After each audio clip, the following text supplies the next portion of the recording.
Padma Kevala Bhakti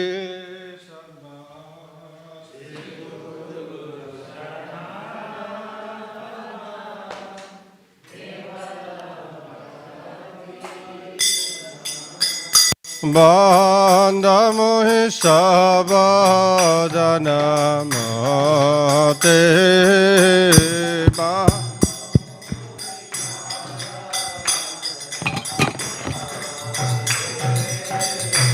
Andamoye sabodana mate ba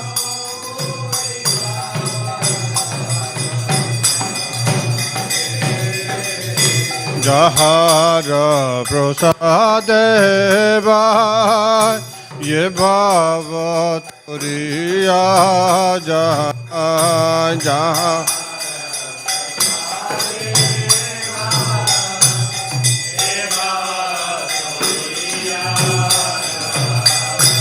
Jahara prasadeva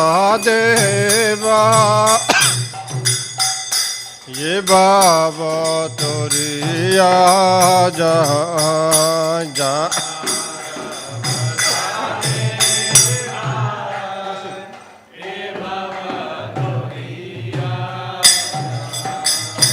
Krishna prapte hoy jaha Oite Krishna prapte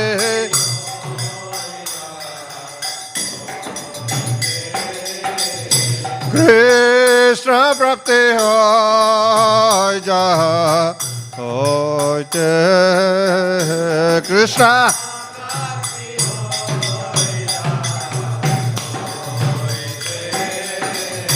Guru Mukha Padma Vakya Chitate Koriya Vakya Guru Mukha Padma Vakya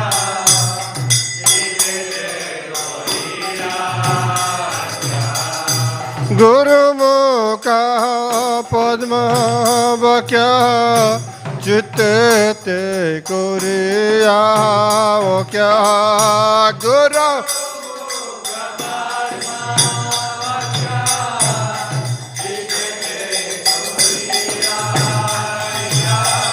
Harana Kuriya Mane Asa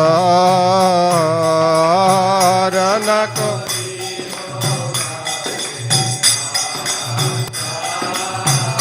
Arana Koriya Mane Asa Arana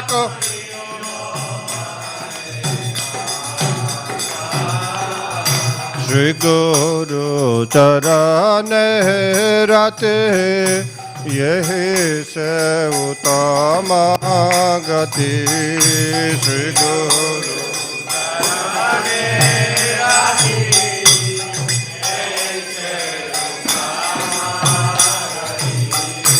Shri Guru Charane Rate Yehi Se Utama Gati Shri Guru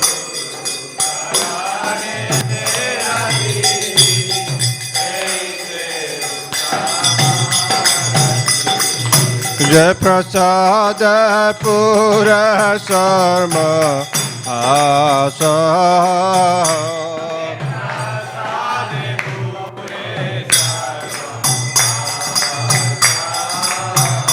Jai prasade pure chama Jai prasade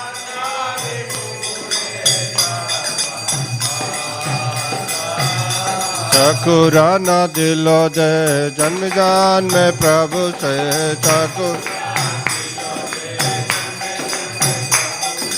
Chakurana dilo de janm jan mein Prabhu se Chakurana Diva Gyana Hide Prakasita Diva Gyana Diva Gyana Hide Prakasita Diva Gyana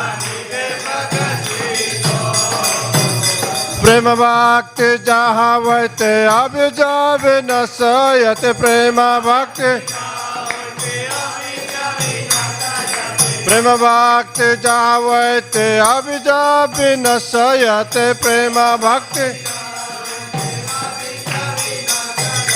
Vivdega Jarata Rita Vivdega Vivdega Jarata Rita Vivdega Shri Guru Karuna Sindhu Adamada Narabandhu Shri Guru Karuna Sindhu Shri Guru Karuna Sindhu Adamada Narabandhu Shri Guru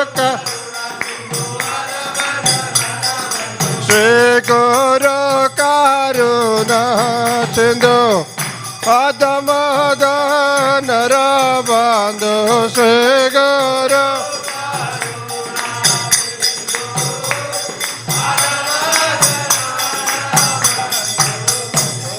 Loke Rajivana Lokona Lokonath Loke Rajivana Lokona Prabhu Kar Jaya Deha More Pada Chaya Prabhu Kar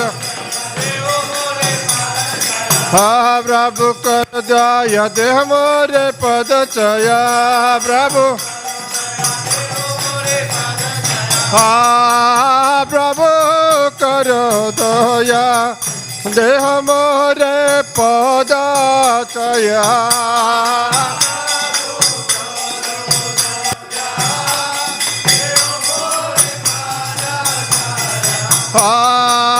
Prabhu Kar Jaya Deha More Pada Chaya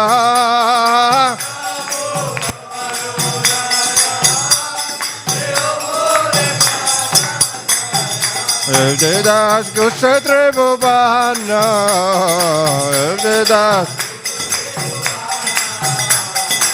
Evdedas Kshetra Bhuvana Evdedas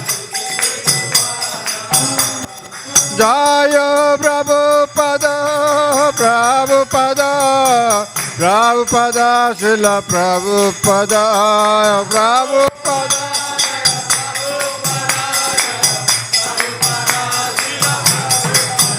Jaya Prabhupada Prabhupada Prabhupada Srila Prabhupada Prabhupada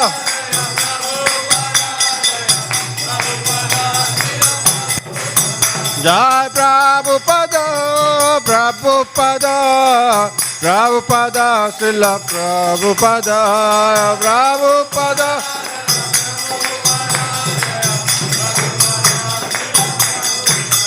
Jai Jai Prabhupada Prabhupada Prabhupada Prabhupada Jai Jai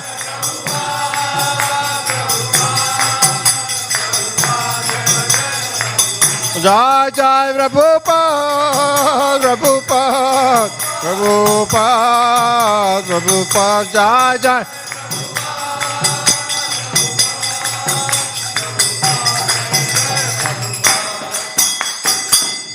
Srila Prabhupada ki Namo Vishnupadaya Krishna Prestaya Bhutale Śrīmad Bhaktivedanta Swami Niti Namine Namah.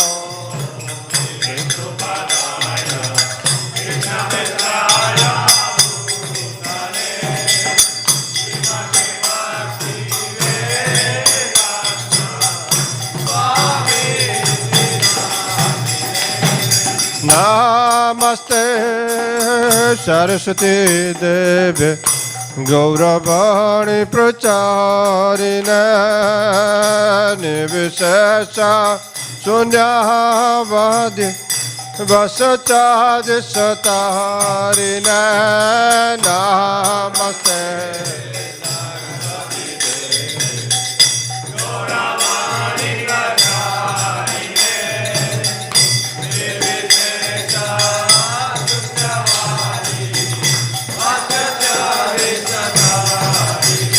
Jaya Shri Krishna Chaitanya Prabhu Nityananda Shri Advaita Gadadhar Sivasadi Gaura Bhaktivedanta Jaya Shri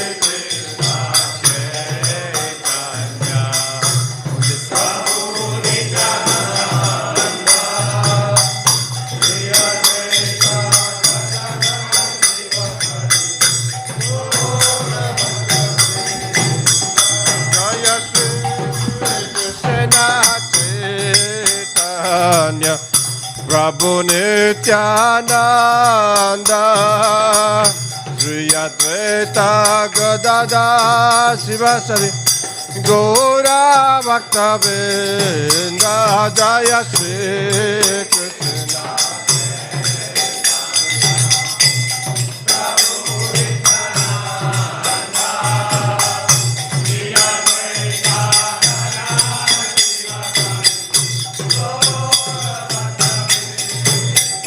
Jaya Shri Krishna Chaitanya Prabhu Nityananda Shri Advaita Gadadhar Sivasadi Gaura Bhaktivedanta Jaya Shri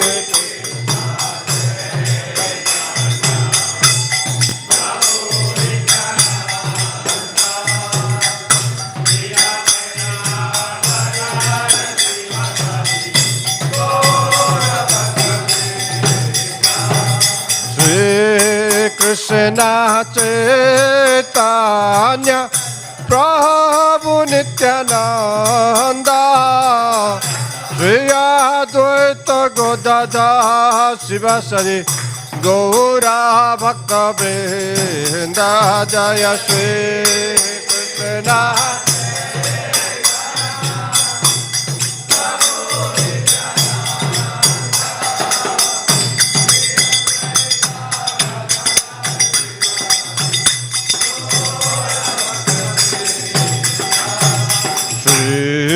Krishna Chaitanya Prabhu Nityananda Shri Advaita Gadadhar Sivasadi Gaura Bhaktivedanta Shri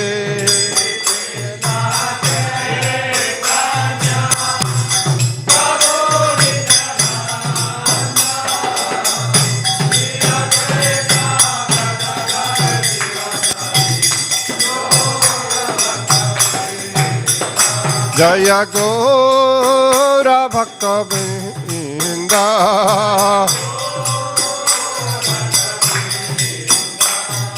Hare Krishna Hare Krishna Krishna Krishna Hare Hare Hare Rama Hare Rama Rama Rama Hare Hare Hare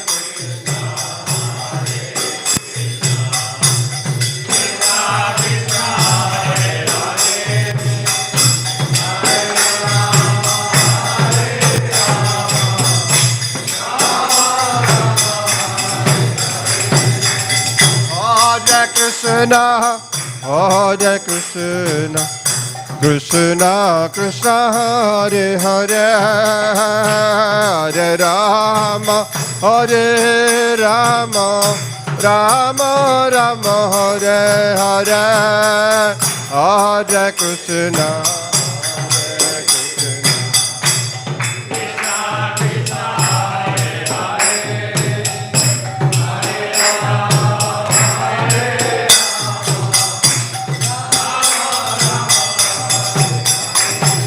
Hare Krishna, Hare Krishna, Krishna Krishna, Hare Hare, Hare Rama, Hare Rama, Rama Rama, Hare Hare, Hare Krishna,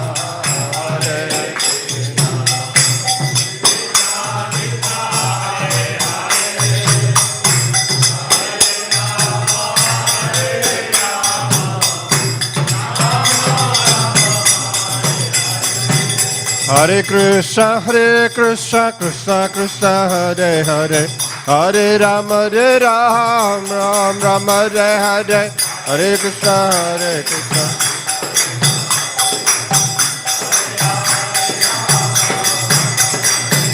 Hare Krishna, Krishna Krishna, Hare Hare, Hare Rama, Ram Ram, Hare Hare, Hare Krishna, Krishna.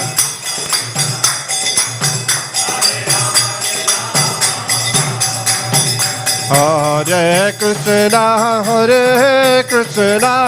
Krishna Krishna, Hare Hare, Hare Rama, Rama Rama, Hare Hare, Hare Krishna.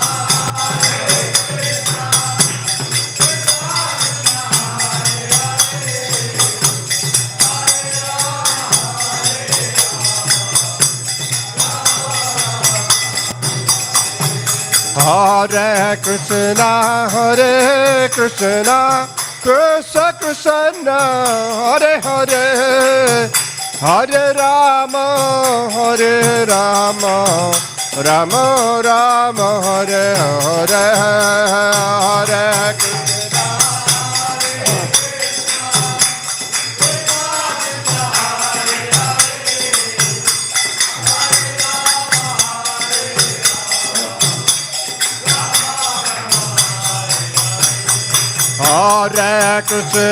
Hare Krishna, Krishna Krishna, Hare Hare, Hare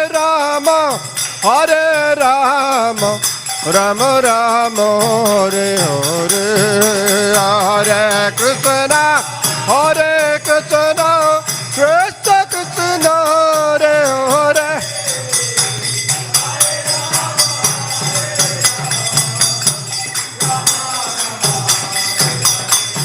Hare Krishna, Krishna Krishna, Hare Hare, Hare Rama,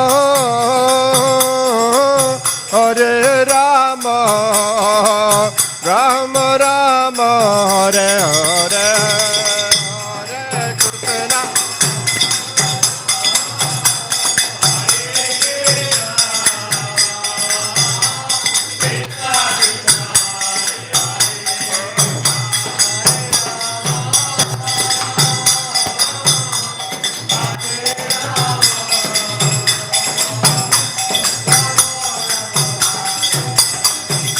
Hare Krishna.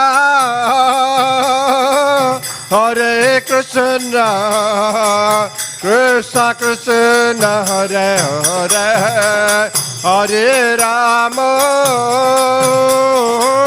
Hare Rama, Rama Rama, Hare Hare, Hare.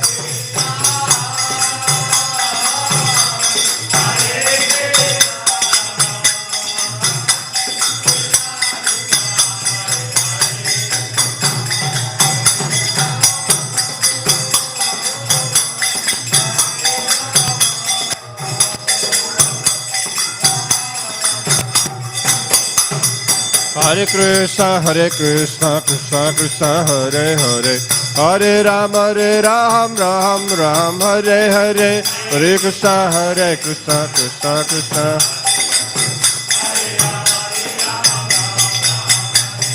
Hare Krishna, Krishna Krishna, Hare Hare, Hare Ram, Ram Ram, Hare Hare, Hare Krishna, Krishna.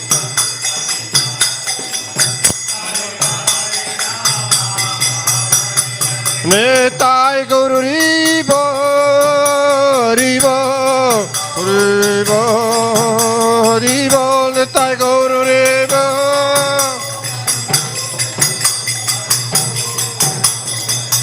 Nitai Guru Ribo, Ribo, Ribo, Ribo, Nitai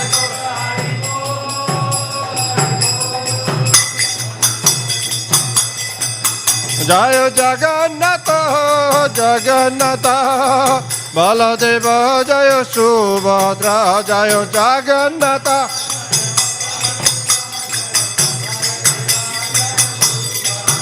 Jaya Jagannatha, Jagannatha, Baladeva Jaya Subhadra, Jaya Jagannatha.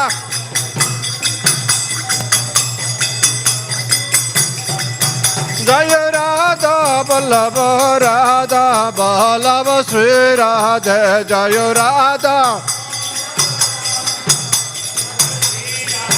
Jaya Radha Vallabha, Radha Vallabha, Sri Radha, Jaya Radha. Jai Jai Prabhupada, Prabhupada, Prabhupada, Prabhupada, Jai Jai Prabhupada.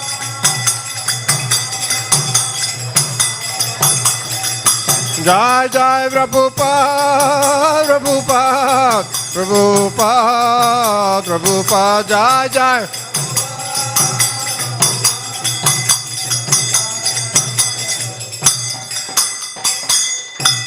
Jai Vishnupada Brahma Sabrikaj Gare Stotra Sri Śrīmad Bhāgavatam Swami Śrīla Prabhupada ki Jai. Jai Vishnupada Brahma Sabrikaj Gare Stotra Sri Śrīmad Bhaktivedanta Swami Thakur Śrīla Prabhupada ki Jai.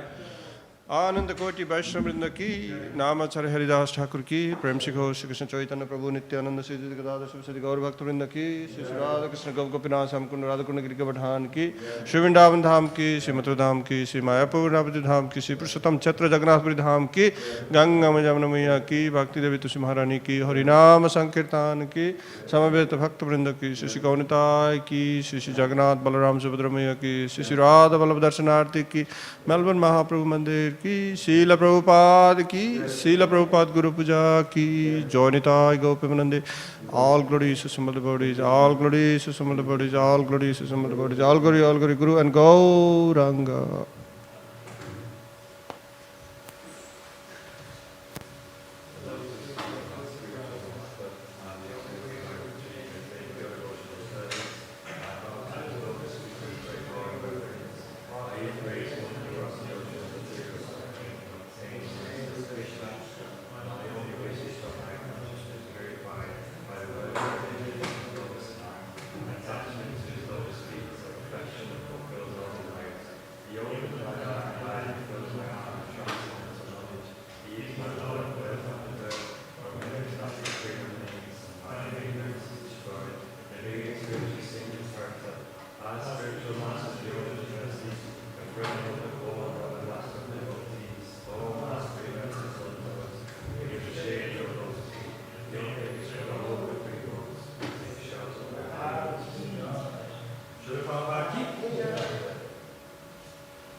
Thank you.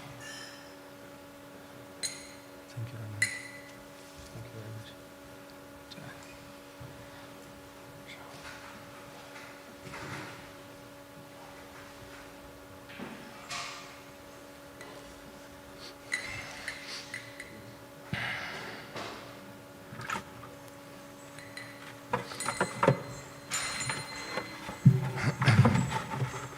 Jai Radha Madhava Kunja Bihari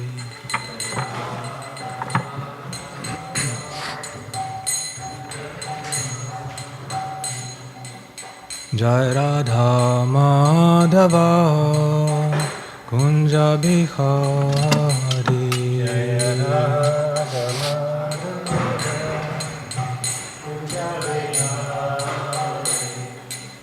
Gopinjana Vallabha Girivaradhari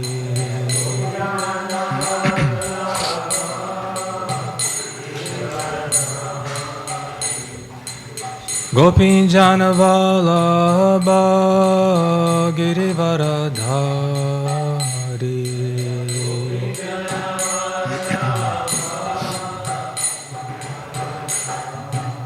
Yashodanandana Brajajana Ranjana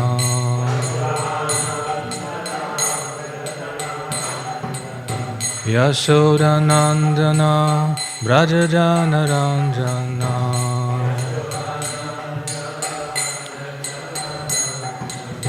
Yamuna Chira Vanachari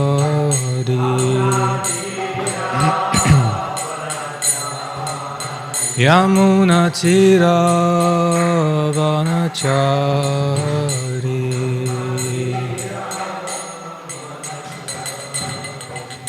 Jai Radha Madhava Kunja Bihari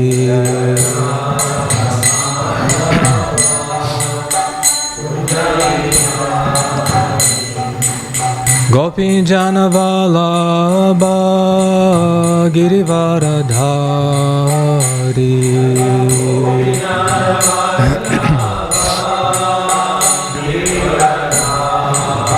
Yashodanandana Brajajana Ranjana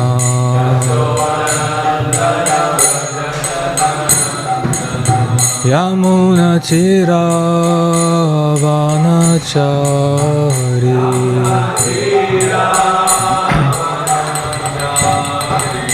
Jai Radha Madhava Kunja Bihari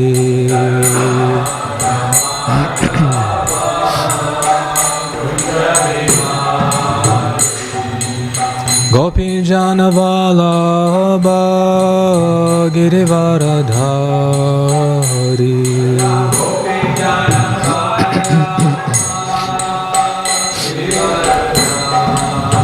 Yashodanandana Brajajana Ranjana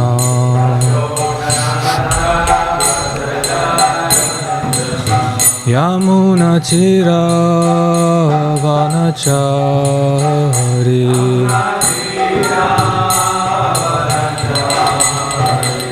Hare Krishna Krishna Krishna Hare Hare Hare Rama Rama Rama Hare Hare Krishna, Krishna Krishna, Hare Hare, Hare Rama, Hare Rama,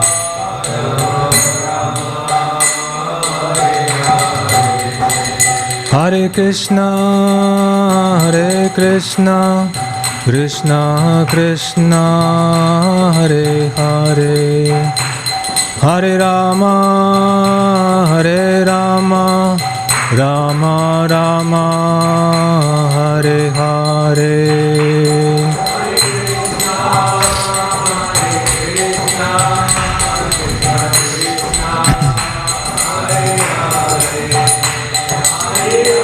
Hare Rama, Hare Rama.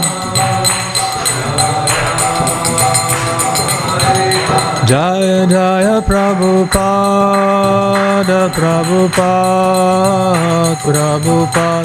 Jaya Jaya Prabhupada. Jaya Jaya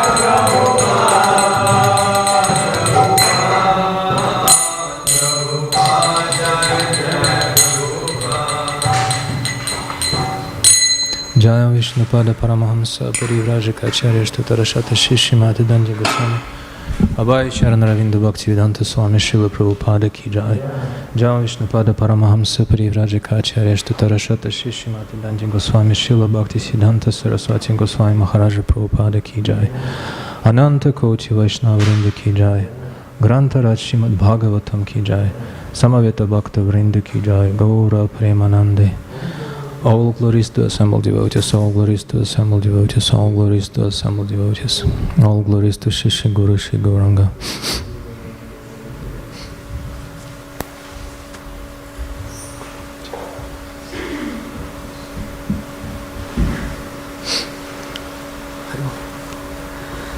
Om Namo Bhagavate Vasudevaya. Om Namo Bhagavate Vasudevaya. Om Namo Bhagavate Vasudevaya.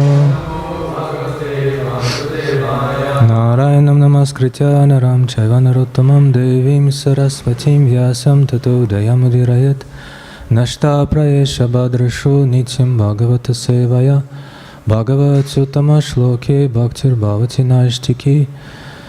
So this morning we are reading from Śrīmad Bhāgavatam, 7th canto, chapter 10, Prahlada, the best among exalted devotees. And today we're going to end the description of Nrsimha Prahlada Lila with the concluding words of Lord Brahma, and then text 30, I think Lord Nrsimhadev will give his final admonishment to Lord Brahma and disappear. That will be the end of this pastime pretty much. And then Shukadev Goswami will segue into another seemingly unrelated pastime of Lord Shiva destroying the Tripura, the 3 flying cities of the demons. So we have 5 verses to read today. Verse 7, 10, 25 is on the board. And from what I understand, there is actually I couldn't help but admire the beautiful handwriting of the verse. Whoever wrote it, it's very pleasing to the eyes, isn't it? When Lord Chaitanya Mahaprabhu saw the handwriting of Rupa Goswami, Krishnadas Kaviraj Goswami says that the handwriting of Rupa Goswami looked like a set of pearls strung on a thread. And if any of you saw the actual handwriting of Rupa Goswami, this is a very apt comparison. They're very equally, uniformly formed, very beautiful, and very pleasing to the eyes. I think people of our modern age are out of the habit of handwriting. When I try to write something with hand, I can understand how significantly my handwriting has deteriorated since my school days. I used to have school teachers getting on our case for not writing properly. Now people don't care to write, they all type. But whoever wrote this verse is, please accept my gratitude. Srila Prabhupada once said in a lecture, describing the word Uttama Shloka, he oftentimes commented on that word. Uttama Shloka means the Lord who, literally it means that the Lord is glorified, Uttama Shloka, in choicest poetry. And Srila Prabhupada expanded on that word, saying that Krishna, because he is Uttama Shloka, he deserves the best of everything. The best words, the choicest words, the best poetry, and Śrīmad Bhāgavatam is a pinnacle of poetry. There is even a saying among Sanskrit scholars of India that if you want to put your scholarship to test, try reading Śrīmad Bhāgavatam. Then you'll understand what kind of a scholar you are, or you're not. It's very poetic and very exquisite and beautifully composed with deep, profound meanings in every shloka and every syllable. And also Srila Prabhupada said that because the Lord is Uttama Shloka, therefore he should also be glorified with choicest emotions, choicest superior feelings. And by extension we could also say that the verses of Śrīmad Bhāgavatam deserve to be written in this kind of beautiful handwriting. Even if there are some discrepancies, literary discrepancies or grammatical discrepancies, still it doesn't diminish, it doesn't take away from the beauty and completeness of Śrīmad Bhāgavatam. The reason I'm mentioning that is that there is a typo in today's verse on the blackboard, on the whiteboard. There is a syllable missing in the second word of the second line. Brahma should be Naraharim, Harim. There it says Naharim. Naharim, no, he is Harim. Naharim means no Harim. No, he is Harim, but he is Naraharim. And that's also very beautiful. I think it's called yamaka in the Sanskrit poetry, when you repeat the same syllables over and again, and they produce a special meaning. Kavi Karnapur, the greatest of Gaudiya Vaishnava poets, maybe the greatest of all poets of all time, Lord Chaitanya Mahaprabhu blessed him with his special potency of composing wonderful verses, wonderful poetry, and he also composed a textbook on Sanskrit poetry called Alankara Kaustuba. And there he creates his own amazing, beautiful examples of Sanskrit poetry. And one of them just comes to my mind, and he says, Aho ahobir na kalir viduyate, that please do not, Aho ahobir, do not fear the age of Kali. Aho ahobir na kalir viduyate. Kali will not torture you.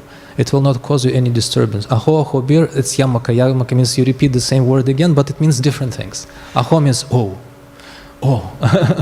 Exclamation of surprise. Ahobir, by its days, the age of Kali, or by its nights, it won't torture you. Ahobir na kalir viduyate suda sudara. I forgot actually. But anyway, it goes on explaining using different words as an alliteration to glorify Krishna. He says, if you chant the names of Krishna, who is the son of Yasho Yashoda Tanayasya Giyate, if you chant the names of Krishna, the son of Yashoda, Yasho Yashoda Tanayasya Giyate, then the age of Kali won't torture you. So in this verse also we have that yamaka, Brahma Nara Harim Harim. So we'll read the verse together with this short introduction. If you could kindly bear in mind that there is one syllable missing in the second line. Prasada sumukham drishtva. Prasada sumukham drishtva. Brahmanara harim harim. Brahmanara harim harim. Stutva vagbhir. Yes, Stutva vagbhir pavitrabhir. Stutva vagbhir pavitrabhir. Prahadivadibhir vritaha. Prahadivadibhir vritaha. Prasada sumukham drishtva. Brahmanara harim harim. Stutva vagbhir pavitrabhir. Prahadivadibhir vritaha. Please.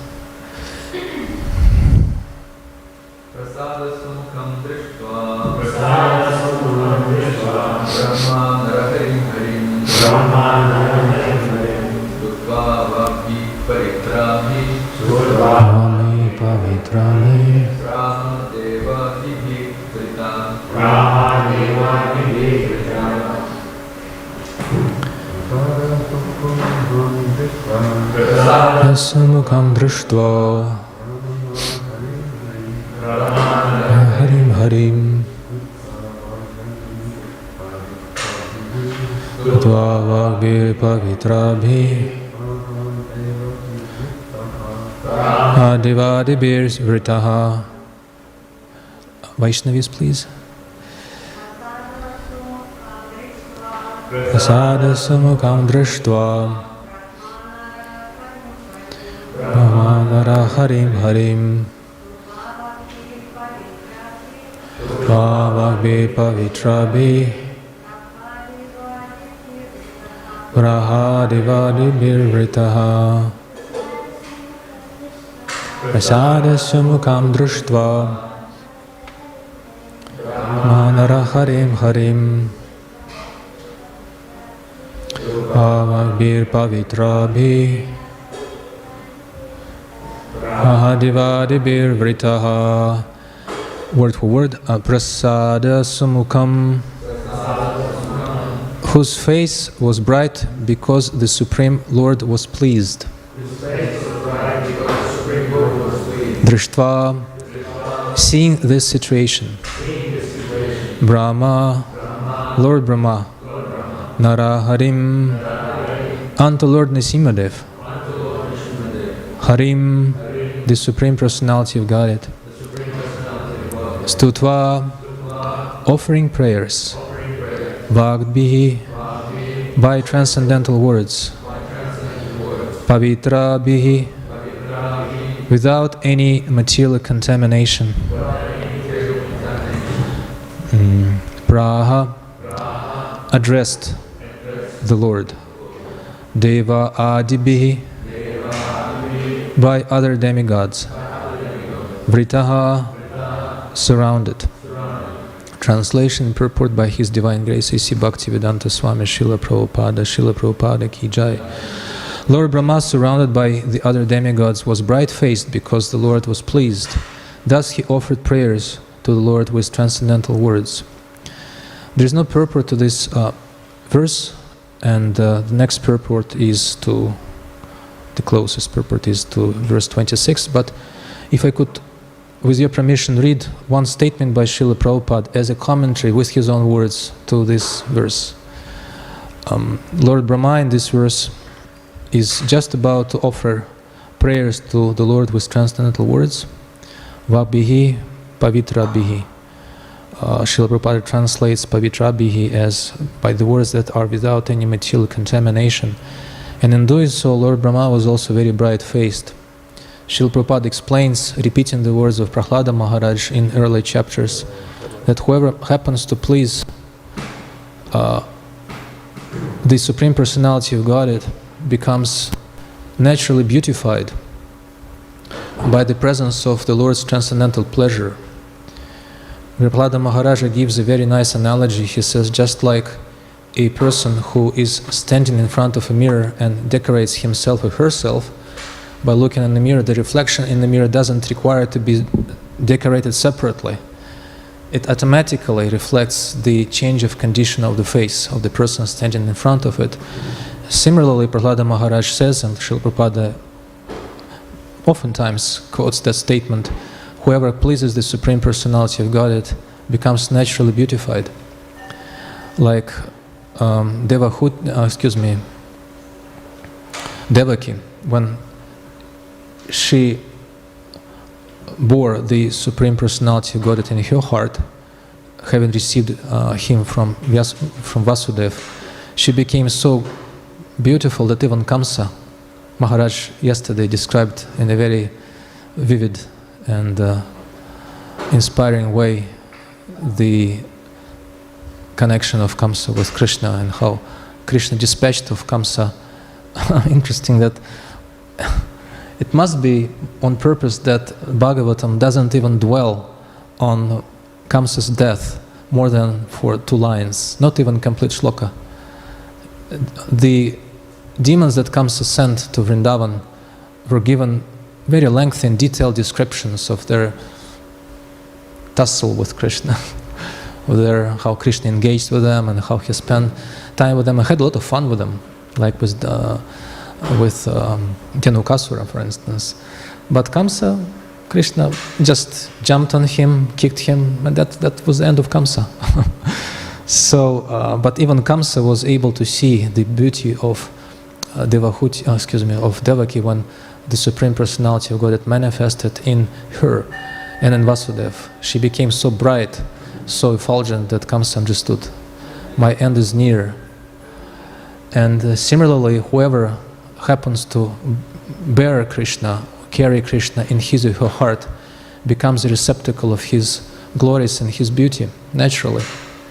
Even if ostensibly, from the superficial point of view, a person is not exactly a model of beauty, but they become very attractive. And that's what Prabhupada himself said oftentimes, referring to his disciples, look at how bright-faced they are. Everyone feels attracted by them. And of course, Srila Prabhupada himself was so effulgent, so bright, and so obviously surcharged with Krishna's presence that even gross materialists could not help but see that in him and became attracted. So that's one point here. Another point is Lord Brahma is describing and glorifying the Lord by choicest words, by words that are a source, they are a result of Krishna's being pleased. Vishwanatha Chakravarti Thakur in his prayers to one of the verses in the 10th canto, he says, very interesting, he says, let the cows of my words be herded by Krishna. Mad Gavir Api Gopala, let Lord Gopala herd the cows of my words. Let him own the cows of my words so that herded by him, taken care of by him, they could give milk that would please the hearts of the devotees. That's how he explains. So what we have to do, we're trying to not say anything on our own behalf, trying to repeat the words of the previous acharyas, because those are the cows that Krishna has already herded, has already taken under his care and protection. And they give that milk that if we repeat it, drink it ourselves and repeat it as much as we can, like Sutta Goswami says, Yadhadita Yadhamatihi. I'll tell you what I heard and how I understood it. It will please everyone, regardless of whether we're speaking on some very exalted topics, very simple topics. It doesn't even have anything to do with the actual, I shouldn't say that, but it doesn't have much to do with the actual content of what we say. As long as we are trying to repeat the words of the previous acharyas, Gopi Paranadhana Prabhu, a great Pandit and scholar and devotee par excellence, who translated along with Hridayananda Maharaj and Dravida Prabhu the remainder of Śrīmad Bhāgavatam. He was such a great scholar that he could quote, and he did quote, verses by heart from Śrīmad Bhāgavatam, Bhagavad Gita, commentaries of the acharyas. He knew them inside out. But he would sit in our classes sometimes. We had our school at Govardhan. He would sit in our classes with the expression on his face that betrayed his genuine inquisitiveness. I didn't understand how. He was sitting like that with open eyes, sometimes even an open mouth, listening to us mumbling and trying to say a few words in a coherent way. And then once he said the secret of his inquisitiveness, his interest, he said, even if somebody is trying to, in his class or her class, trying to say a few words and doesn't come out right and they're mumbling something, but if they manage to repeat at least something from Srila Prabhupada, some words by Srila Prabhupada, we, the listeners, should be in ecstasy. That was his style of listening to Śrīmad Bhāgavatam. So Lord Brahma here is said to be offering to the Lord Vagbih Pavitrabhihi, the words that actually originate from the spiritual world. And those words can glorify Krishna properly. Otherwise, Krishna cannot be glorified by any mundane sounds. They don't have the capacity to reach him. That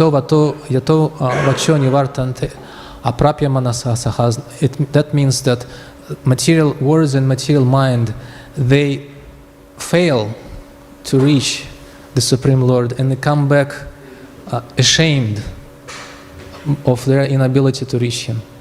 He remains unattainable by them. But only the words that come from the spiritual world can glorify Krishna. And his devotees also. And for that we have evidence from Srila Prabhupada's own words. He says in the Nectar of Devotion, quoting and translating a verse from Śrīmad Bhāgavatam, the 7th canto, he says, quoting Narada Muni addressing King Yudhishthir, he says, "My dear king, it is very difficult to describe the character of Prahlad. He developed a natural attraction for Krishna, and then somehow Prabhupada put that in the translation, even though in the literal, I looked it up, in the literal Sanskrit, it's not exactly there, but again, Prabhupada is a great poet, can extract hidden meanings from the words and present it for us. He says, and whatever I can explain, Narada Muni speaks about Prahlad, whatever I can explain about his Prahlada's character will simply be an arrangement of words. Just an arrangement of words. Nothing, just piling words up. Nothing, it won't even start to describe the glories of Prahlad. What can I say? His actual character is impossible to describe. This means that Narada himself admitted that the natural development of Prahlada's ecstatic love was by the grace of Lord Krishna. And this is the plight, the predicament of devotees. They want to glorify Krishna, but they also understand that no words they speak about him will be sufficient to describe him. But what can they do?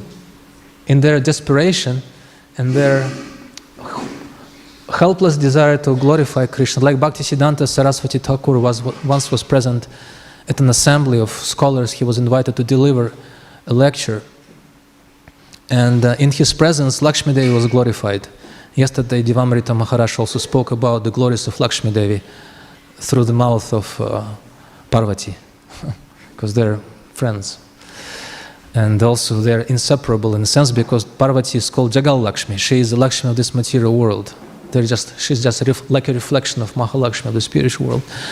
So somebody started glorifying Lakshmi Devi in the presence of Srila Bhaktisiddhanta Saraswati Thakur, and the witnesses recount how complexion of Srila Bhaktisiddhanta's countenance, his face changed abruptly. He turned pink and he fainted, and he couldn't say a word. And then it was explained, I don't know who got that explanation, but it sounds very much proper to explain what happened to him, is that he wanted to glorify Srimati Radharani, because she is by far superior to all Lakshmis put together. She is the source of them. He wanted to glorify Srimati Radharani, but at the same time he didn't want to glorify Srimati Radharani because it's so confidential, and those people who were there glorifying Lakshmi Devi didn't deserve to hear that glory. So these two emotions collided in him and caused that fainting. That's the only thing he could do. On another occasion, Srila Bhaktisiddhanta Saraswati Thakur complained. He said, we don't have enough words to even describe, neither Bengali, nor Hindi, nor Sanskrit, nor English, which he knew so well that even the best scholars of his time couldn't follow his exposition on philosophy in English. He knew it like a walking encyclopedia, he was called. Like that. So on the one hand, they don't have enough words to describe Krishna, and Prabhupada even says in his commentaries that what can we do? It's not our native tongue, English, but we have to glorify Krishna. And he was praying in his Markine Bhagavata Dharma prayer, please, my Lord, you are the supreme mystic. You can enter my words, and by your presence in those words, you can make people devotees. That's my only hope and aspiration. But on the other hand, they couldn't help but glorify Krishna. So this is Lord Brahma, with bright face and with choicest words and transcendental words, he tries to glorify Prahlada Maharaj and Narasimhadev. So we're going to read the next verse, text 26. Actually, taking advantage of Narasimha Kavachi Prabhu, I wanted to ask his permission to continue, because he's like my teacher in many ways, a senior devotee who I always look up to and take inspiration from, especially from his inspiration to read Śrīmad Bhāgavatam. Every week he comes to Mukunda Maharaj at New Govardhan when he is there and reads Śrīmad Bhāgavatam with Mukunda Maharaj, going over so many fine and minute and deep details of philosophy and rasa. So text 26. Shri Brahmo Vacha Deva Deva Kila. Excuse me. I think I'm at the point when I start needing eyeglasses, but I am ashamed to admit that. No, it's okay. I think I can manage. Deva Deva Kila Dhyaksha Bhuta Bhavana Parvatja Dishtyate Nihatah Papo Loka Santapano Suraha. Translation. Lord Brahma said, the Supreme Lord of all lords, proprietor of the entire universe, benedictor of all living entities, original person, Adipurusha, because of our good fortune, you have now killed the sinful demon who was giving trouble to the entire universe. Purport. The word Purvaja is described in Bhagavad Gita 10:8. Aham sarvasya prabhavo matak sarvam pravartate. All the demigods, including Lord Brahma, are manifested from the Supreme Personality of Godhead. Therefore, the original person, the cause of all causes, is Govinda, the Adipurusham. Again, a few words on this purport by Srila Prabhupada is that there are different Vaishnava schools, and they have a different perspective on the Taratamya, or the hierarchy of Vaishnavas and their greatness. One particular school, founded by Śrīmad Bhāgavatam, puts demigods on top of the hierarchy. They are the best servants of Krishna. Therefore, Madhvacharya quotes in one of the verses on this chapter a statement from a Purana which says that Prahlada is the best of all devotees except Narada Muni and the demigods. So, yeah, from one sense, from an administrative point of view, this is correct, because it's the demigod's responsibility to arrange for this material world which can simultaneously fulfill the living entities' desires, aspirations, but in such a way that they gradually and inevitably come to frustration and start turning their faces towards devotional service. So it's the demigod's responsibility, and also many of them are exalted devotees. Like Lord Brahma is the head of the list of our Mahajanas, Swayambur, Narada, Shambur. And Prabhupada says in one lecture that the list is arranged in the order of decreasing greatness, if you could compare devotees. So Brahma is on top as the head of the Sampradaya and the head of the universe. But on the other hand, we have an alternative list of devotees and their greatness. And that list, the alternative list, is of course described in Brihad Bhagavatamrita, and it's the gopis who top it. And among the gopis is Srimati Radharani. But when Narada Muni has gone through all of them, trying to search for the best receptacle, the highest receptacle, Krishna's mercy, and he comes to Krishna in Dwaraka a little bit bewildered. And he said, Krishna, I cannot understand. So who is the greatest of all the devotees? Because they're all pointing fingers at each other. Wherever you go and glorify, like Prahlada Maharaj, yesterday Devamrita Maharaj wonderfully described how Narada Muni came running to Prahlada Maharaj, and he disregarded or maybe forgot in his ecstasy the warning of Lord Shiva that please do not try to glorify Prahlad, he doesn't like it. Oh, he is the spiritual master. Spiritual master is allowed to do anything with his disciple, even glorify him if he wants. Even though Srila Prabhupada says in one, actually many times he quoted that statement by Chanakya Pandit. How does it go? Lalana bhavo dosha, tadana bhavo gunaha. If you chastise a subordinate, it will give rise to many good qualities, like a son and a disciple. But if you pamper or flatter, Prabhupada said, flatter him, then it will give rise to many bad qualities, because he will feel proud. And it's the duty of the spiritual master to chastise his disciples. So from the ordeal of chastisement, his good qualities will manifest, headed by humility. The spiritual master is supposed to make his disciple humble. So Prabhupada said, this is very intelligent to feel foolish in front of the spiritual master. This is the most intelligent thing to do. feel completely foolish. Lord Chaitanya called himself a fool in front of a spiritual master, quoting his Guru Maharaja's words. I don't actually know if he said that, but Lord Chaitanya said he said. So, Ishvarapuri, did he call Lord Chaitanya a fool actually when he said, "You are a fool, you cannot touch Vedanta Sutra"? Well, Lord Chaitanya said he had said that, so we quote his example, his words, and because of that, he told me, you are not allowed to touch Vedanta, just chant Hare Krishna. Interesting. Lord Chaitanya Mahaprabhu is Vedanta Krit Vedaveteva Chaham. He is Krishna, the Supreme Personality of God, who is the compiler of the Vedanta Sutra. He is the knower of the Vedas. And the spiritual master tells him not to touch the Vedanta Sutra because he was too foolish for that. Okay, Lord Chaitanya said, what can I do? He told me to chant Hare Krishna, that's what I'm doing. He told Prakashananda Saraswati Thakur. But when it came time for them to discuss Vedanta Sutra, he manifested a perfect understanding of Vedanta Sutra. Everyone was put to shame and also became very much inspired by how clear and by how natural and how consistent and deep and inspiring and transcendental his exposition on the Vedanta Sutra was. This is a result of following the instructions of the spiritual master. So Srila Prabhupada said that, and one devotee, I think it was Jayadvaita Prabhu at that time, I may be mistaken, but he was definitely there in the discussion. Somebody asked Prabhupada, Srila Prabhupada, continuing the same logic, if a disciple becomes perfect only when he or she is chastised by the spiritual master, were you chastised by your spiritual master? It's a very bold question to ask. Prabhupada could have said, none of your business.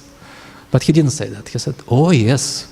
And that's the expression he used, oh yes. It's very precious, it's very valuable for me. I still remember how he chastised me in his class. Actually, I started talking to someone in the class because somebody asked me a question. It was a big sponsor of the Gaudiya Math. And Srila Bhaktivedanta Saraswati Thakur immediately cut us off. He told that devotee who distracted me, who are you? Do you think you have purchased me with your 200 rupees a month, or whatever he was paying? That now you can do anything in my class, you've purchased me and now you can just speak? And then he turned to Prabhupada and said, do you want to sit here and talk? If people asking you questions in the audience, instead of me, you can just sit in my place, like that. And Prabhupada says, this is very valuable. I still remember that and cherish it in my heart. So, yes, so they were all pointing fingers at each other, and Narada Muni came to Krishna, and he was completely bewildered, and he said, so who is the spiritual greatest devotee, receptacle of your mercy? And Krishna told him, smilingly, he said, Narada, you haven't understood. Even though you went through all of them and glorified them and spoke with them, all of them are the best receptacles of our mercy. Each and every one of their special way. Because bhakti is so perfect that at every stage of bhakti, from Shraddha to Prema, it's complete and perfect. And Srila Prabhupada compares it in the 4th canto of Śrīmad Bhāgavatam to the development of a mango fruit. Mango is a mango. Genetically, it's the same fruit, regardless of its stage of development. Now in New Govardhan we have that mango orchard. A lot of mangoes are coming on the branches of the trees, and around February, January, February they become completely ripe. So mango is a mango. In the same way, bhakti is bhakti. It might taste sour while in the material world. It will taste sweeter in the spiritual world, but it's the same fruit at different stages of development, the same as bhakti. So this is what Prabhupada explains in the purport, that all the demigods, including Lord Brahma, are manifested from the Supreme Personality of Godhead as his instruments. And therefore, Krishna is attractive to them in a very special way. Each and every devotee has the ability to highlight or manifest a particular trait of Krishna, inspiring for their group, for their class of devotees. In the 1st canto of Śrīmad Bhāgavatam, 11th chapter, there is a verse which describes Krishna's return to Dvaraka, and it says, Yasyurach Padam Shriyo Nivaso Yasyurach Panapatram Mukam Drisham Bhahavo Lokapalanam Saranganam Padambujam. That verse says that different features of Krishna were attractive for different kinds of devotees. Those who, with an artistic sense, there are people aesthetically inclined and they like to see beautiful things or create them and appreciate them. They are attracted by Krishna's face, because Krishna's face with his charming smile and his beautiful earrings that are swinging to and fro, with his curly hair and his restless eyes, they're the pinnacle, the epitome of beauty.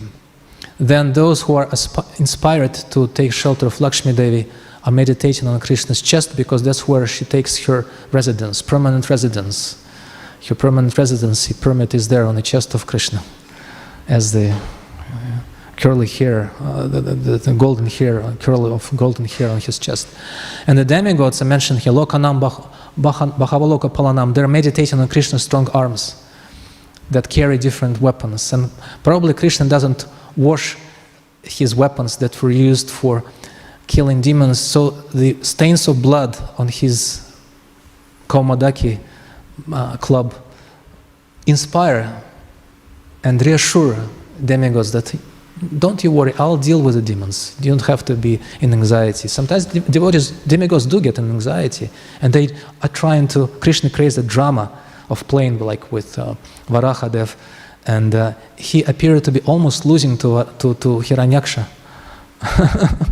And the demigods were all freaking out. Kill him! Don't play with him! Just what are you doing? And then at the most intense moment, Lord Varahadev drops his club out of his hand, I guess. And so and the demigods go, oh, we're going to be finished now, like that. So Krishna creates this kind of drama, and he uses the club to reassure the demigods, don't you worry, I'll take care of you.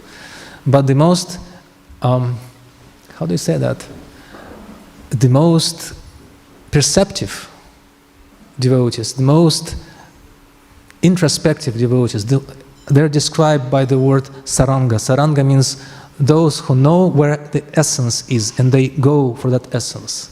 Just like the bees, they go to the whirl of the lotus flower. They don't waste time crawling around the petals or the leaves. Just go to the whirl, the essence. In the whirl, they take the nectar out. So the devotees are like that.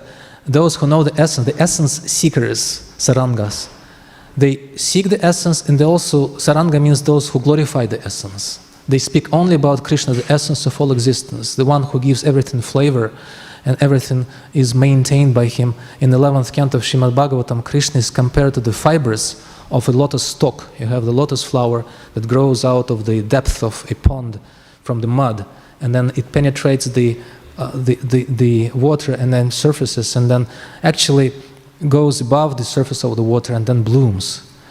And Krishna is compared to the fibers within that stalk. It's interesting, I looked up recently, they actually manufacture cloth. Do you know that? From the stalk, it's called lotus silk. Completely ahimsa, completely vegan and vegetarian. Very expensive. They take those stalks apart, they collect the fibers and weave them into threads, and then weave them into cloth. Like that. So Krishna is that kind of essence of the entire existence. And the devotees, they know the essence, they go for it, and then sing about it.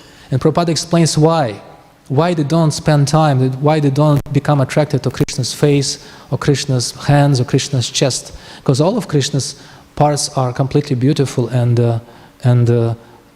able to attract the mind of whoever looks at them.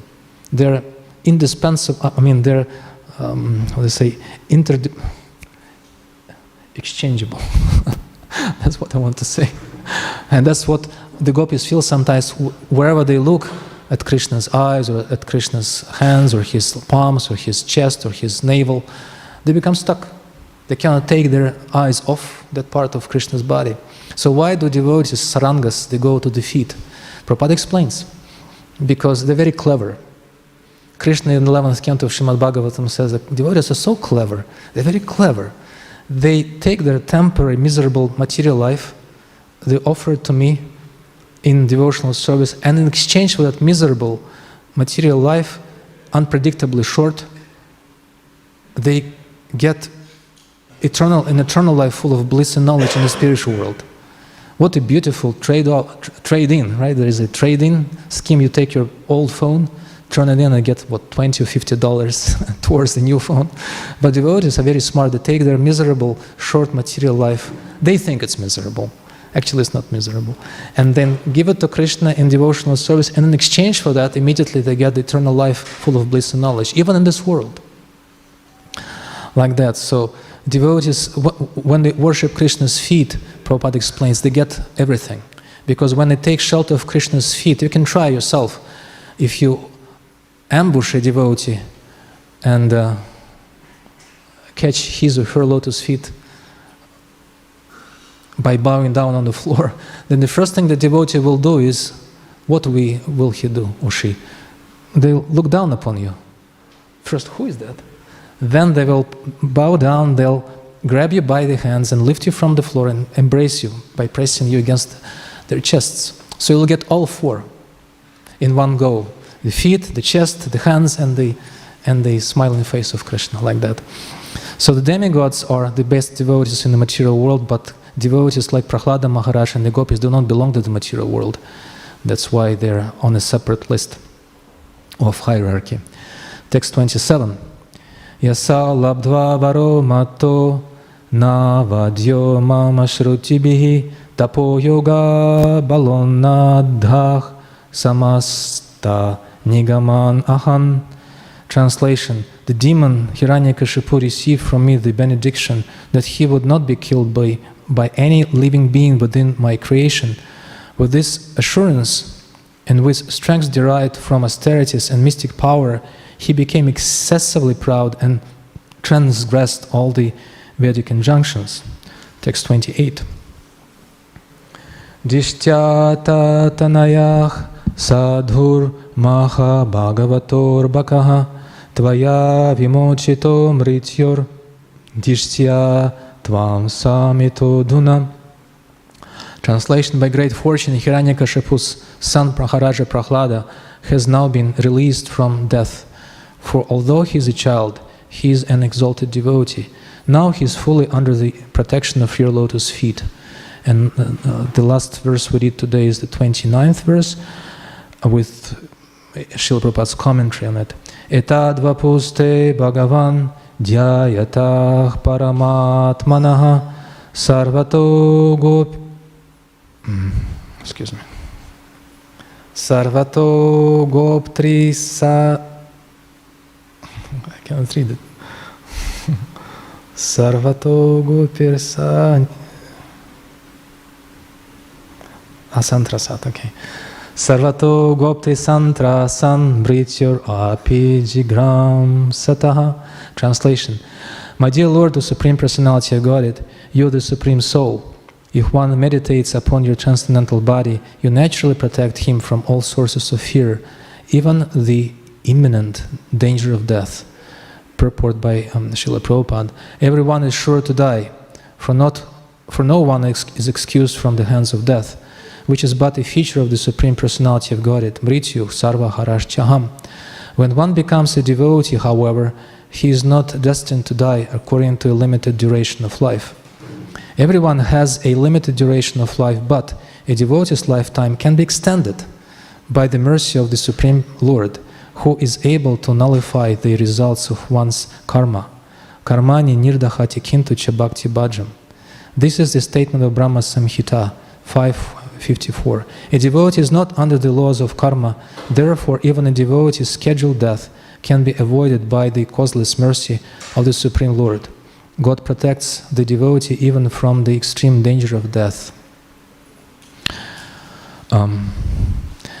Actually, our time is almost over, and there are so many things to say in the last verse and purport by Srila Prabhupada about how the Lord protects his devotees. But maybe there are some comments or questions on what we have already read or discussed so far. And maybe something will surface in your discussion, if there are any questions or comments, that will also give us an excuse to touch on this topic as well. Narsimha Kavacha, do you have any comments to add? Yes, please.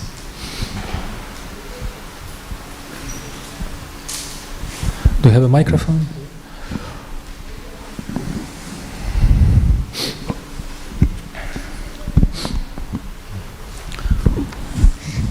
Hare Krishna, Prabhu. Thank you for the nice class. Prabhu, you mentioned that we cannot approach the Lord with our material senses.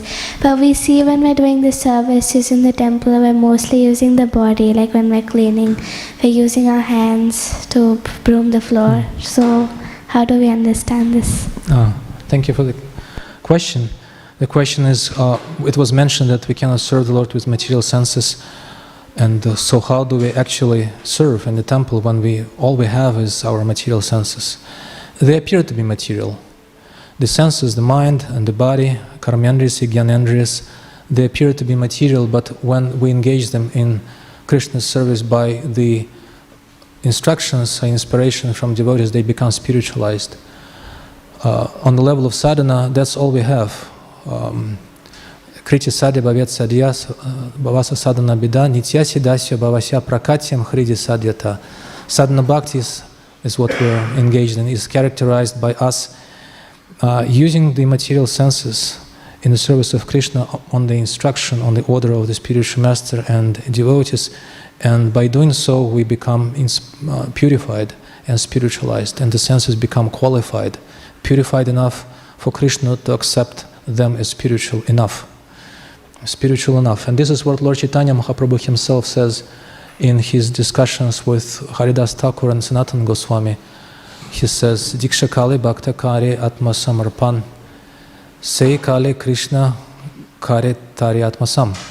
At the point of initiation, when devotee offers himself or herself completely to Krishna's service, Atma Samarpan, in exchange for that, again, speaking of trading, you offer yourself to Krishna's service, and Krishna in exchange offers himself to the devotee, or specifically Lord Chaitanya Mahaprabhu says, he makes the devotee equal to himself in terms of his or her ability to serve on the spiritual platform. The example that Srila Prabhupada sometimes gave, a very nice example, I'm sure Nasimha Kavachi Prabhu uses this example in his classes on courses on deity worship, is the post box. Prabhupada said, of small child, he wants to, when children, they grow, they want to imitate adults, and they also want to do things that adults can do with their height and their strength. So a child walks up to the post box and he wants to drop, or she wants to drop a letter into the post box. But it's too high. She cannot reach yet. Maybe you're able to reach already because you've grown up enough. But if the girl is too small, then the parent, the mother, the father, they pick her up from behind and lift her. So then she can put the letter in the box. In the same way, the instructions of the spiritual master elevate our material, so-called material senses, to the level in which they are spiritual enough to serve Krishna, and Krishna accepts that service rendered by so-called material senses of a devotee is completely spiritual. Now, Lord Chaitanya Mahaprabhu mentions in this verse Diksha Kali, the point of Diksha. So what do we do if we haven't gotten Diksha? Srila Prabhupada explains that Diksha is not, of course, it happens officially at the point of initiation, the ceremony, when we take our vows and we receive our spiritual name, we take the beads. But Prabhupada explains that actual Diksha happens when we have become determined to follow the instructions of the spiritual master. That's the actual Diksha. And then the ceremony follows as a formalization of that commitment. So, to put it briefly, we continue serving doing what devotees tell us to do, and that's spiritual. Is it okay? Nasimha Kavachi, maybe you have something to add to that? Again, it's your realm. It's your realm. How do we worship the deities? Nadeva Deva Marchayat. We cannot worship the Lord without being godly ourselves. And that's how we do it. Devotees give us Shraddha, faith in Krishna. And that Shraddha purifies us. Stoka Krishna Prabhu. If we have enough time, I don't know when we're supposed to end. At 8:30, right? So we have 1 more minute.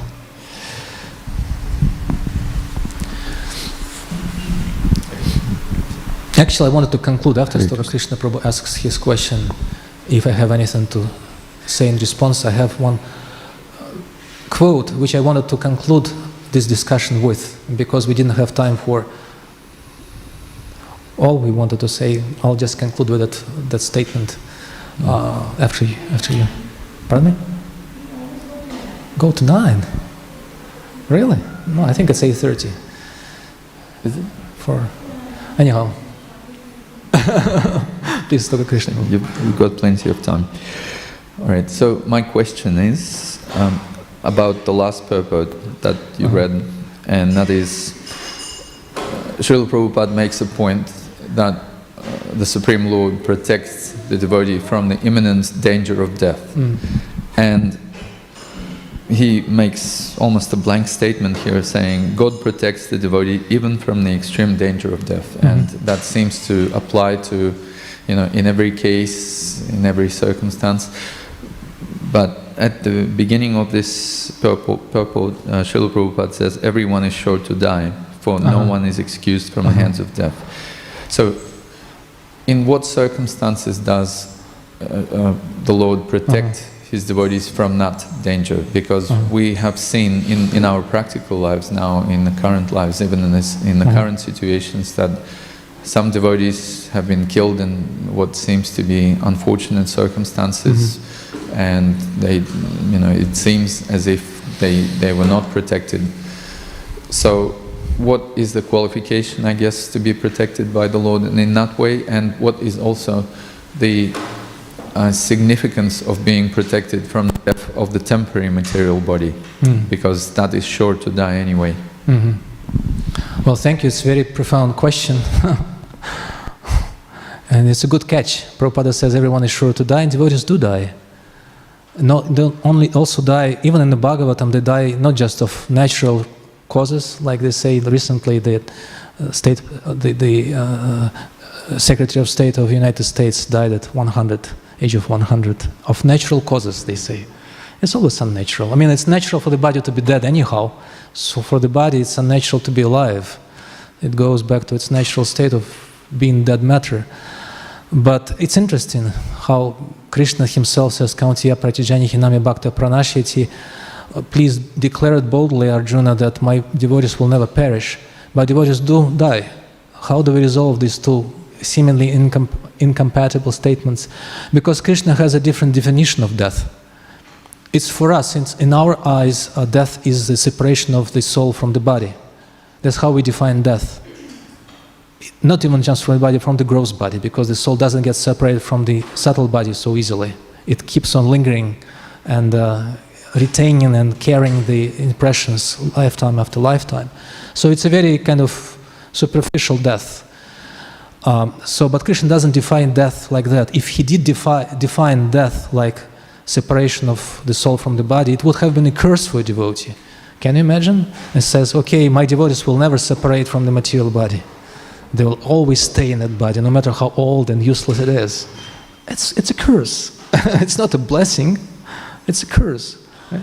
So what Krishna defines, because his life, Krishna's life, Krishna, Mata, Krishna, Pita, Krishna, Dhana, Pran. He is the life source of all living entities. And when he says, please declare it boldly that the devotee will never perish, he means that he will not separate from me. I'm his life. He will not die from me. He will always be with me. And even when started, and that point of, it's interesting, speaking about protection, because Brahma speaks about protection here. Srila Prabhupada writes in the commentary on the 9th canto of Śrīmad Bhāgavatam, that the protection that Stoka Krishna Prabhu is asking about is offered to the devotee from the very first moments he or she starts their sojourn, their practice of devotional service. The very first steps. And when do those steps happen? Do they happen when we start chanting Hare Krishna? Do they happen when we start reading the books or take prasadam? No. Even before that.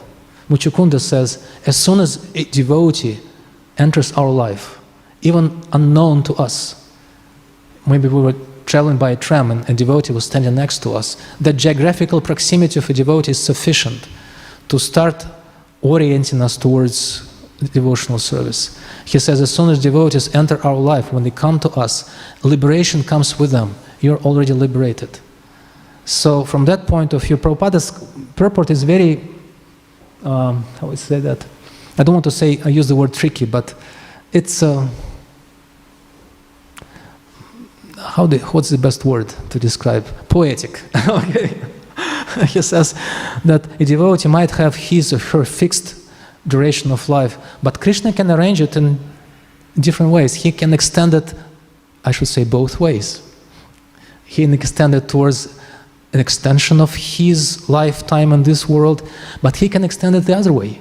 He can shorten it for other people to see, but he can extend it by bringing the devotee faster to the spiritual world, extending his stay in the spiritual world because of his eagerness, out of his eagerness to get his devotee to come to him faster. This is not my statement. This is a statement of Baladev Vidyabhushan in Govinda Bhashyam.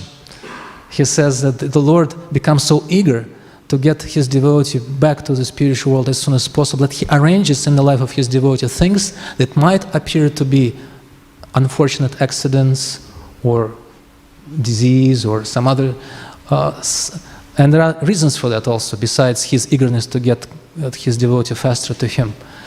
He also creates a sort of smoke screen, so the insincere people who don't have spiritual motives and devotional service don't become too eager to serve him for material purposes. Oh, if we saw that all devotees would live up to 108 years, everyone, then a lot of insincere people would join just for that longevity. That's why Krishna arranges for some causes for his devotees' death. Devotees have to die of something. It would be very scary, very frightening if devotees would just die of nothing, just for no reason, just drop in dead. And that's how Baladev Vidyabhushan explains that Krishna, out of his eagerness, he breaks into his devotee's life and takes him back to the spiritual world. When Krishna recognizes the service of his devotee. And that gives me a very nice lead to the verse, to the quote I wanted to conclude with. Thank you so much, Stoka Krishna Prabhu. And this statement is in Prabhupada's letter to one devotee. I won't tell you the name of the devotee. I'll ask you who you think the devotee is. Okay? And if some of you know who the devotee is, please don't tell. Okay, the others. Prabhupada writes in his letter to that devotee in 1968. Where's that? Here, yeah. So he writes, on the 1st of June 1968, he writes to that devotee, "So I wish that you will live for 100 years and execute this movement, Krishna movement, so that in this very life you shall enter into the abode of Krishna. As soon as one's service is recognized by Krishna, he is immediately called, 'Please come here.' That's the verdict of the Vedic literature. So we should work in such a nice way that we can draw the attention of Krishna to call us. You will find in Bhagavad Gita that anyone who takes the task of preaching Krishna consciousness is the dearmost devotee of the Lord." Yesterday, Devamrita Maharaj quoted that verse. Chatasman manusheshu kashtin me priyatit kritamaham. So Prabhupada says here, I wish you to live 100 years, and we know that Krishna fulfills the desires of his pure devotees. But then he says, as soon as Krishna recognizes his devotees' service, he immediately calls, "Come back, come here, come to me, please." Who do you think that devotee is that Prabhupada wrote that letter in 1969? Come on, Krishna. Narasimha Kavachi Prabhu knows. Tamal Krishna Maharaj. It was Tamal Krishna Maharaj who received that letter for his wonderful preaching. At that time, I don't know if he was already initiated, but he hadn't become yet a prominent leader of the movement. And Prabhupada told him, "Okay, I wish that you live for 100 years. How long did Tamal Krishna Maharaj live for? 52, 53, I think. He passed away in an apparently unfortunate car accident. But that's how Prabhupada explains. He says, as soon as Krishna recognizes a devotee, he says, "Come here." And as far as we started with describing Lord Brahma's bright face, Narasimha Kavachi Prabhu was there in Mayapur in 2002, and so was I. I saw Tamal Krishna Maharaj very few times in my life. First time I saw him in person was 1998 in Vrindavan, and then I saw him in Mayapur 2002 when he passed away. And now, in retrospect, I understand how these things kind of fall in place. They all are pieced together. the only thing Tamal Krishna Maharaj did at that time in Mayapur, it was his first return after many years. How many years he hadn't come to Mayapur? For at least 10 years, I guess, right? He brought a group of Chinese devotees with him, the first time. And he offered them to Srila Prabhupada in his room, just like you have Prabhupada's room here in Mayapur. He offered them all to Srila Prabhupada, because Prabhupada told him, you go to China and preach. That's your assignment. It took him a lot of efforts, a lot of hard labor, a lot of intelligence. And he brought this group of Chinese devotees to Srila Prabhupada's lotus feet in Mayapur, offered them. And then the only thing he did in Mayapur, except attending the GBC meetings, was chanting Krishna's name, not even chanting himself. He would call his godbrothers famous for kirtans, like Niranjana Swami, Arjuna Maharaj, Govinda Maharaj, Shivaram Swami. And they were in his room in the conch building. And Tamal Krishna Maharaj was just there, enjoying, relishing the holy name, swinging back and forth, to and fro like that, side to side. I was told, I wasn't there. I was foolish. I was too foolish to go there because I had too many things to do. And I was staying in the lotus building across the courtyard, and I could see the crowd. I said, okay, maybe tomorrow I'll go. But I was told by those who were there in that kirtan that Tamal Krishna Maharaj was just sitting there with closed eyes, relishing the kirtan. And the other thing I remember very vividly, when I went to the Ganges, and Tamal Krishna Maharaj alone by himself was swimming in the Ganges with a bright face. His face was glowing, like with effulgence. And there was a sense of that quiet bliss around him, palpable. You could feel it. That's the last image of Tamal Krishna Maharaj in my mind. And then at Mangalarati we heard the news. His car hit the tree. His driver apparently fell asleep at the wheel, and he passed away immediately, instantaneously. That's the external, apparent, the smoke screen that Krishna created. Huh?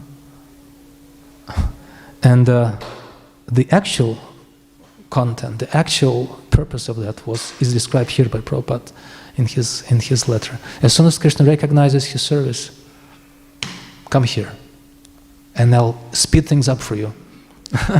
So Krishna can extend the devotee's life, the span of his or her life, both ways. Whether it's longer or shorter, regardless, he will come to the spiritual world the quickest path possible. And the devotees help us in that by giving us instructions and inspiration.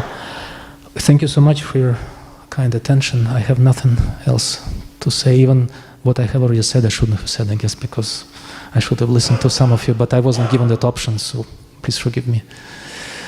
Śrīmad Bhāgavatam Grantha Ki Jai, Srila Prabhupada Ki Jai, Gaura Premanande.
So it's like a whole set of rules. But then also if you came to the stance in the second one, then it doesn't change the rest of the so that's it. So nothing is lost. The rest is kind of it's a kind of supposed to be.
Priya Priti Manti Vasya